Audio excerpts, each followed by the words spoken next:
What's up, everyone? Antonio from Paper Planet Games here. I'm joined today with Dan from Paper Planet Games. Dan? Hey guys, how's it going, Tony? I am doing well. I am excited to get my hands on Astra Vestiges of Deep Space. Here, I'll show the camera that. We're doing an unboxing video today.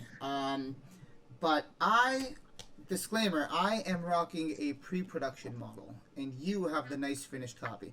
Meaning what you see in my hands, I'm going to show you some behind the scenes here. This is what it looked like before it was finalized. Some of the art's different. Some of the production quality is certainly different. And Dan, what you got is going to be what backers get in their hands in what, a month and a half from now? Yeah, just Somewhere in that timeline? by the end of October, right? I mean, European That's wild. shipping is a little Might more take up in the maybe a air. little Yeah. longer. Makes sense. Well, right on. I do want to plug our Game Found. So we have a Game Found live right now. Hopefully you're checking this out within that last week. So we've got one more week left. So we're about 54%, I think, backed right now. So we just need a little bit more of a push to hit the 100% back. And we're going to show you what you get if you back the Game Found. We will be available on Amazon after the fact, after our Game Found campaign. That'll probably be closer towards the end of the year. But the earliest and the cheapest way to get your hands on Astra Vestige of Deep Space is to back us on Game Found. So that'll be a link in the description. Does that cover our bases, Yeah, Dan? yeah. And just an Right. important note, I know we Yeah. talked about your set being pre-production and this set being production, right? But just to say that the boxes haven't changed at all. The boxes are Yeah, the completely box the is the same. exact same. It's just some of the cards inside. It's just some of the quality inside, and we'll go over that. Hmm. But this beautiful, beautiful box. Where's my camera? There we are. This beautiful box is going to be what you get. Let's take a look at that art because it is beautiful. I love it. Raymond did a great job. Hmm. Love to tell the story about when I got this because we hired Raymond for a ton of art. But this, when we were done the project, he sent me an email. He's like, "Hey, I got a little surprise for you." He sent me this over. He didn't say use it for the box art, but I think it was immediately obvious this was going to be the cover, and he gave me a bunch of variations. It's got two of our characters there. We'll go into the characters soon, though. And I love it. I think he did a great job. And at the back here, we just got some lore, some flavor. But also, I just want to go over these two. So your copy of Astra will have Learn to Play and Join the Community. Two QR codes. So if you bring this along with you, put it in your backpack, small little package, just keep it in a pouch. You'll have the rule set with you wherever you go, and you'll have access to the community wherever you go. The Learn to Play, yours has that as well, right, Dan? Because these are the Yep. same Yeah, boxes. yeah. So let's flip that around. Let's see that. There we go. Right on. Yeah. So the Learn to Play will lead to the rule book. That's a living document that lives on our website, like a downloadable PDF. That will update over time with the FAQs and stuff as it comes up. But it is more than a polished, perfect out the gate document right now. I don't even know what revision number we're on right now. So that's been a long time in the making, that rule book. So that's on the website right now, and that'll link you to it right there. And then this over here will link to our Discord server. Our Hmm. Discord server. What's the advantage of joining our Discord server? So, I mean, connect to the Discord, really talk to other people who are enjoying the game. And, I mean, of course, we're active on that Discord as well. We have a few channels in there right now. I know we're planning to do a few updates to the Discord just to make it a little more user friendly. But definitely, you can jump into TTS games, look for people playing on TTS, have discussions about factions and strategy. And then new releases. Whenever we have new releases, you'll hear about it on the Discord. Hmm. Right on. Okay, cool. I think I'm ready to crack this open. Perfect. Alright. So you see everything fits in. This won't fit with sleeves, so be aware of that. Some people, especially people who come from more of like a TCG background, are probably going to want to sleeve their cards. But this is also just meant to be like a pick up and play board game as well. So if Hmm. you have this, you can fit 3 factions. Faction deck is what, 40 cards? 30, Yep. 30 main card decks and 10 supplementary cards. So that's a stack of cards. And again, what we're looking at on my end ain't the final product, but most of it will match with Dan's there. Hmm. Yeah, there was really just a few alterations. I mean, The the fig- The big one Oh for yeah, us go was on. the card stock, right? In the sample set that Tony's got there, the card Yeah. stock was really something we disliked, Yeah. and So so I'll show that off right now. So me and Dan are in different countries right now. We've been living in different countries and doing all of our work remotely. So he ordered our pre-production set, and we were both hoping that that would be, we give it the green light, we're good to print, and that would be that, right? And the game would be ready for the game found, and we were really excited. Took about 3 weeks to print and ship, 3 weeks to ship, and then whatever, another week to print. So took some time. We were really eager. Sent it over to me, and I get this beautiful package. I'm very excited. And remember, I called you and I tell you how excited I am about opening this up. Then when I get home, I opened it up, and these feel horrible. Now, stressing that that is not the final copy. The final copy feels excellent. So, Dan, why don't you bring why don't you bring that initiative, that same initiative, up yeah. close to the camera? You probably won't be able to tell on cam, but this over here, this is not it. And that one over there, I've absolutely used those the final product cards, and they feel excellent. They shuffle excellent. You put them in a sleeve, and they feel literally exact. I mean, even without a sleeve, they feel exactly like any trading card that you'd expect to see on the market. So thrilled about that. We got it did delay us a little bit, but that's the importance of actually getting your hands on the pre-production model. So that's one of the big differences. There's a few art differences as well in this pack that I'm holding, but the big one, and let me just kind of show you what happens to these cards real quick. Those corners, that shouldn't happen with the final copy, but even on the back of the cards, I don't know, I can't find them all right now, but you can probably tell right there. Not happy about that. So glad we got that fixed. The copy Yeah. that you'll get from the Game Found will feel excellent. That is a guarantee. And so you've gone ahead and laid out a bunch of cards. What did you lay out for us? So I laid out the 5 crew members from the USF faction, their initiative, But and the 3 Vestiges. we're going quick here. So USF, Mhm. what's that mean there? Sure. So that's the United Space Federation. So there are 3 factions that come in this box.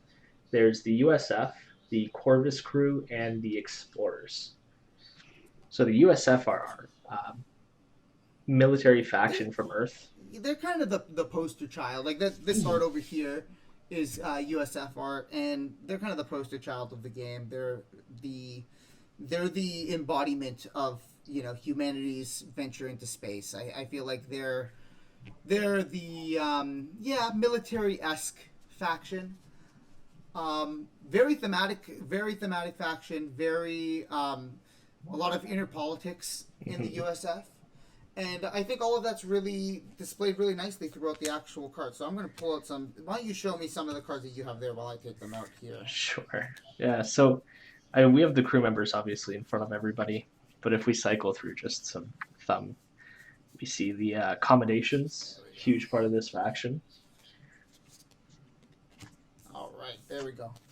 I took out some of the cards I wanted to speak about in the USF before we move on to the next faction. So let's see what we're going to show off here. Let's show off the characters. The characters for the USF, these were the first characters that we really developed. Were these the first characters that we really developed? I think these were the first. These were some of the abilities that we first. developed. Yeah. Yeah, some of the first, some of the early ones. These are my favorite over here: Luke and Layla Palmer.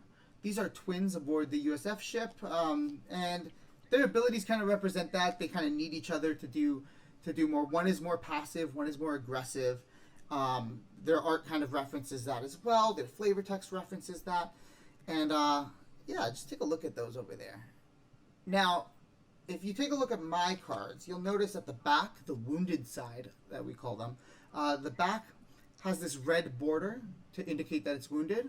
And then, of course, the text will say this crew member is wounded. But why don't we flip over Dan's? And again, this is what you're going to get in the Game Found.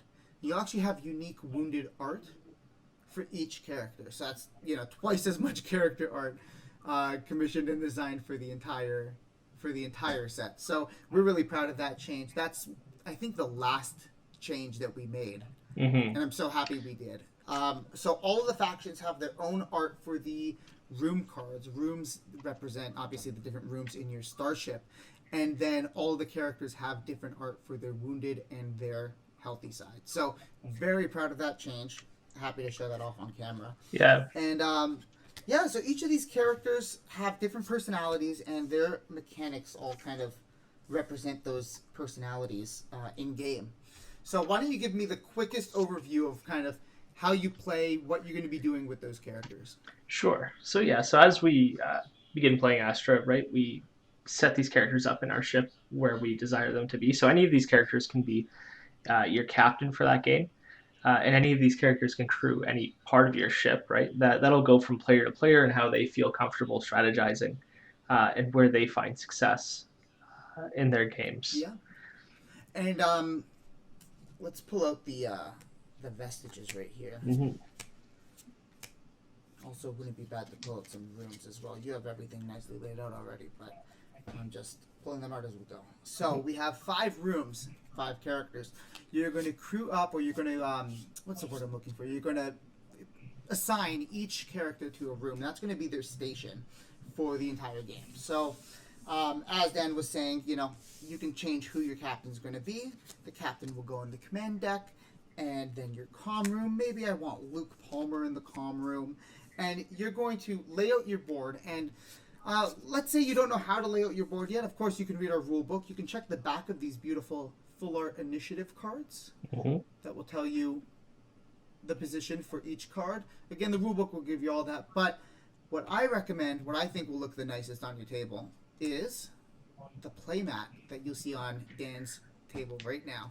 Oh yeah. Our playmat is available on our website, well, through a third party called Inked Gaming right now. We do plan to manufacture them down the road. And yeah, there you go. And they have spaces for each room. There's 3 of them available, 1 for each faction. Of course, you can mix and match them all you want, but if you want to be extra thematic like I like to be, you'd put the right faction on the right playmat. And it has the matching art for each of those rooms. This is what a room card looks like. Again, an offline side. So you'd line them up there. You'd follow what goes online and offline based on the initiative card, the back of the initiative card, and then you're ready to play. I had to plug the playmat because I'm so proud of them. Yeah, of course, they're beautiful. And again, yeah, so the one that you're looking at is for the Explorers. There's a playmat for the Corvus crew. There's a playmat for the USF. And correct me if I'm wrong, Dan, but I think the intention is to do playmats for every faction we make. Yeah, 100% we will. Right? Right on. Okay, you heard it here, 100%. It's a 100% chance of happening. All right, so that's the USF. Let's talk about Vestiges before we move on to the Corvus crew. Oh, sure. So, you got some Vestiges there, right? I did, yeah. We'll put some out now. Yeah. So these gold-lined cards here are called Vestiges. They're from the title of the game, Astra Vestiges of Deep Space. And Vestiges represent these treasures or knowledge that can be acquired. And these are these mysterious things out in space, out in deep, deep space that once acquired are going to, you know, propel mankind forward. And every faction wants to be the one to find them and to understand them and use them for their own personal agendas. And that's what these represent. So the captain's logbook, for example, like that knowledge being put into the logbook and you know, the captain kind of getting the acclaim for that. So that's what these represent. And when these pop up in a game, it's a big deal. Because you only need 2 points of Vestiges. And I'll show the gold 1 point there. 2 points of Vestiges to win the game. And whenever a character is holding one of these, if they end the round with it in hand, then you score that vestige. However, your opponent is going to know that you have a vestige, and they're going to try to, well, blast you to smithereens to get rid of it. So that's a lot of the tension of the game is, you know, of course you can just play the gun-firing, guns a-blazing is what I'm trying to say. Guns a-blazing game style of just trying to take down your opponent, but scoring vestiges, stopping your opponent from scoring vestiges, that's the name of the game.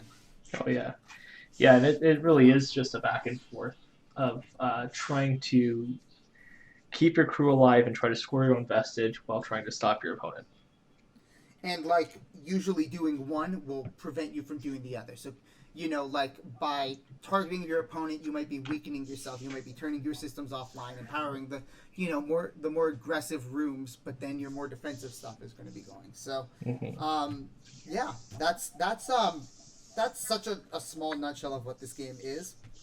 And we absolutely encourage anybody to check out our how to play that we posted on YouTube. Check out our, we have tons of content now, like a teaser video. We have a bunch of stuff that'll kind of give you more in terms of the flavor, in terms of how the game plays. But read the rule book, check it out on TTS, and play a game before backing.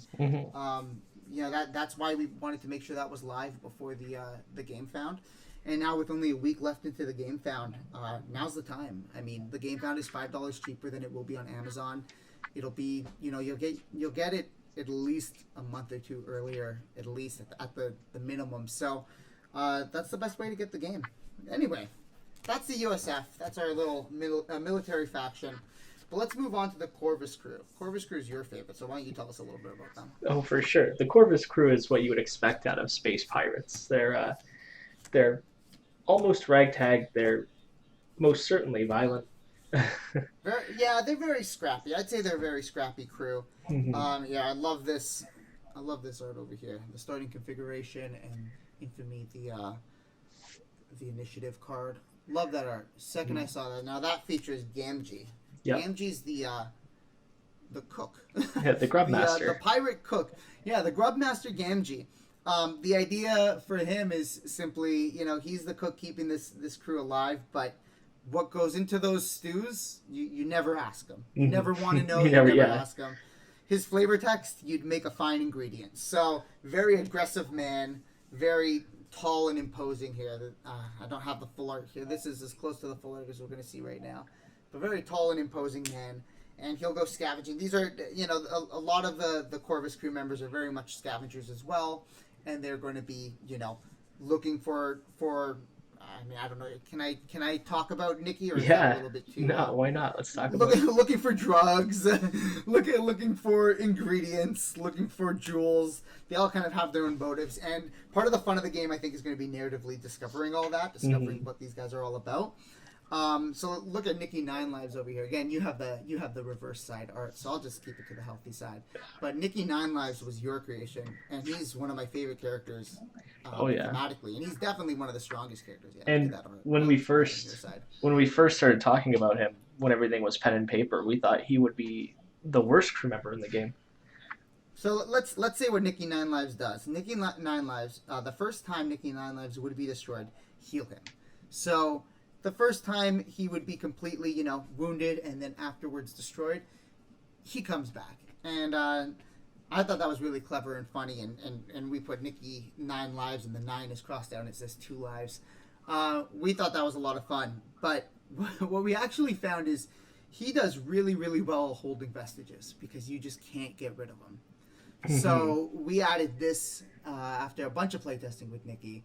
When Nikki 9 Lives becomes wounded, destroy any vestiges equipped to this card. So he's not necessarily going to be the best to hold your Vestiges, depending on what side he is on. So it is kind of interesting. You have to kind of keep track of what side he's on and how many times you've wounded him and you've hurt him. But he's an interesting one. He's, I think, one of the more they're all really flavorful, really fun characters. I guess I got to talk about one more. The Polly. Polly's a ton of fun as well. We didn't know if we were going to go full on pirates, yo-ho, yo-ho, but eventually the idea of a mechanical parrot that is actually playable and aboard your starship was something I personally couldn't pass up on. So this is Polly, and the idea is, his ability basically transfers equipments between your starship rooms, and I imagine this bird flying through the corridors of your ship, bringing these different pieces of equipment. So that was the idea there. Very flavorful, very fun faction, very combo heavy faction. They're actually the first faction that really warranted a strong, I don't want to say nerf, but basically examination of all the once we started to realize the combos that some of them we didn't even intend initially. And we just started seeing all these combos open up. We had to dial it back a little bit and figure out kind of what the sweet spot is for this. Yeah, just still feel like just you a have touch. So much to explore. Yeah. I think we found a really nice balance. It's really fun to play. There's going to be a type of person that just loves to, put a different person in their captain chair, and then all the combos change in the ship. So, Oh yeah. yeah, I remember the first time that you put Gamgee as your captain it was a game changer. Oh yeah. It So, was honestly, and I mean like we were so used to putting Conway as the captain that the first time that you put Gamgee changed the game. I just think that every time I play Corvus Crew, I just hear the phrase from Danny DeVito, "Blast him." Yeah, I my favorite faction, however, is not the Corvus Crew; it's the Explorers, and we can take a look at them next. Trying to see before we go on to the last. We didn't talk about events at all, and again, let me just talk about the design. So I did all the kind of the templating and the photoshopping, the graphic design here, and I just wanted to talk a little bit about the design because we play a lot of card games, we play a lot of board games, and I strongly believe these are a little, again, mine are pre-production copies, so a little bit miscut. Some of this art's going to be different, some of the text is going to be different, but the important thing is to show that these are full art cards, other than they've got borders, but they're full art cards. So the main, the event cards that you play out, the characters, we wanted the art to be front and center, we wanted the art to be really big, and then for the equipment cards, we wanted they're going to have text and they have to show exactly where they're going to be equipping to characters and to rooms. But we still wanted those all to be, transparent boxes and a lot of open space. And ideally, it would, kind of come naturally after your second game. You understand how things are going to be lining up. So Yeah. that's the idea with the design there. And then the vestiges we wanted, as soon as you flip over a vestige, I remember our first vestiges weren't gold. And when you flip them over, you couldn't really tell that your opponent had a vestige in play. But that's so important. That's a dramatic moment in the narrative of the game that you're playing. So the idea that you don't know your opponent's vestige is just lying there was not going to happen. So we made them gold cards. We kind of matched everything to be consistent. So these have a little bit different of a look of everything else. Still, again, full art cards though. And there's no borders on the equipment cards, the room and the crew equip cards. So that kind of shows some of the visual philosophy of the game. And hopefully that, again, you might be looking at some older art, but some of these are absolutely making the final cut, and they look great. Like this one I loved. Oh, I'm upside down. Here we go. This one I loved, yeah. The Faulty Memory Unit. Yeah, so that one I know made it into the final game for sure. Let's talk about the final faction, though. So I've laid them out. So you've already gone and set everything up. Go for it. Yeah, midway actually, but yeah, no, for sure. So the Explorers, I'm almost certain is your favorite faction. I think you already said that. Absolutely. The faction's quite interesting. Over the course of the game, they definitely build up a strong showing. They're not as fast as the Corvus in terms of like oomph. The Corvus kind of go out there and start blasting right out the gate, but the Explorers shine like right after turn one almost, right? By turn two or turn three, round two or round three, I should say, you definitely see like how they pick up. Yeah, so I honestly, whereas some of these cards, especially in like the Pirates, like Nikki Nine Lives, I know that was like, or even the idea of Polly, I think that came from your glorious and insane mind. Yes, yeah. But for me, the Explorers were something. It was literally one late night I couldn't sleep, and I just came up with this all at once. How this faction should play. We're trying to come up with another faction. We had kind of the two. We originally wanted to launch this as almost like battle decks, and then actually originally it was going to be a more expanded kind of deck building. This game has changed a little bit over the vision over time, and we're very happy with where it came out because now we have these preset factions that are very thematic, and I think we decided theme was going to be the most important aspect. Oh yeah. And like a unique game system, portability, and theme. Those were going to be the most important. Anyway, I'm going on a tangent, so let me go back to the Explorers. The Explorers, one night I was like, oh, this is how the faction needs to play. And I had this idea that instead of being this very active faction where you're turning on and off your things and this ping pong game that Astra is, I'm going to set up all these different triggers. And I'm going to set them up, and then as the game is playing out, these triggers are going to start to fire. And then as that fires, it's going to do great things for you, horrible things for your opponent.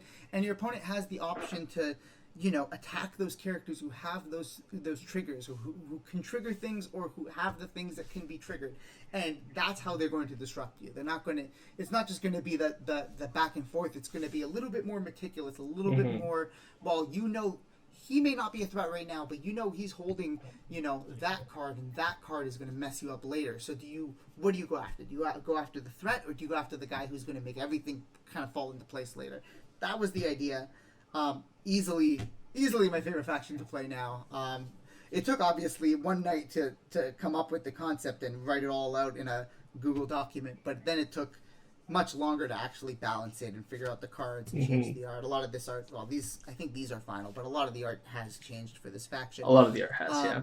I love the Explorers. Let me talk a little bit about what their theme is. They're a very scattered group of basically hired explorers. They're a corporation or several corporations hire these explorers to go on an expedition and try to basically write something new in the history books, write something sponsored by that corporation. So these guys are not, some of them are doing it for money or clout, but some of them are doing it because they believe that they want to there's something out there to be found within deep space, the Vestiges, and they want to be the name attached to it. So you'll see a lot of different personalities on board their ship. One of them is like almost like a fortune teller, like someone who believes that this is her, like this is in her future and whatever. One of them is a companion robot that was funded and produced by one of the corporations.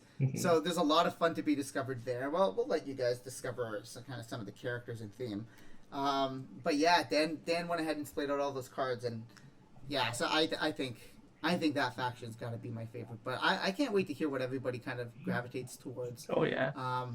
I don't really know what's going to be the most played out the gate, but of course we plan on supporting this game with more factions and more releases. We already have some really cool stuff down the line, so I'm really excited about that. Yeah, it's super exciting looking to the possible future and seeing the variations of either factions to come out or game modes to be played. Yeah, and that's a little bit of a tease because we've talked a little bit on our Game Found, and we've talked a little bit about the hope that we're going to get to do some different formats and explore some different things with the system.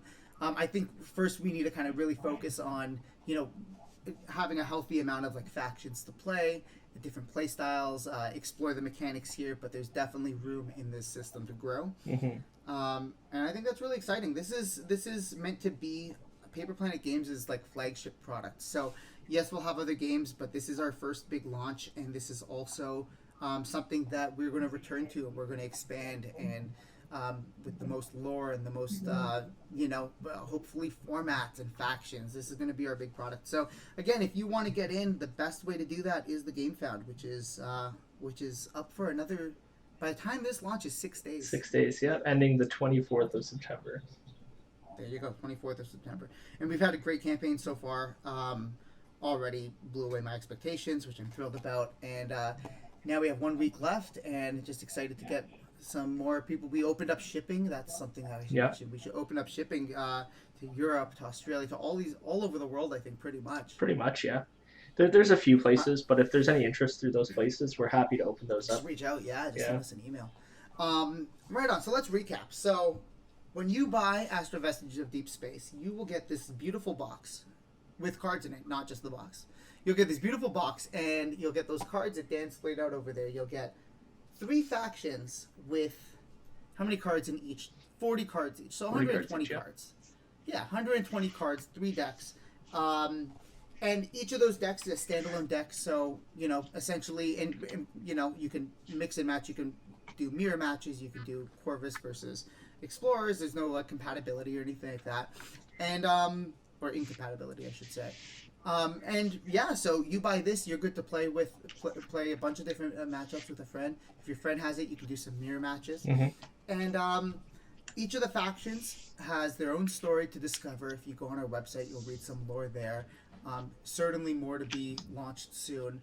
And if you just look through the cards, you'll start to piece together a little bit more of a story. So that's what Astra Vestiges of Deep Space contains for now, at least. Yeah. Anything else you think that we should mention? No, I think we've covered just about everything. All right. Well, I definitely urge anybody listening to check out that Discord right there. Keep in touch with us. Ask us any questions. We got one more week left of the campaign.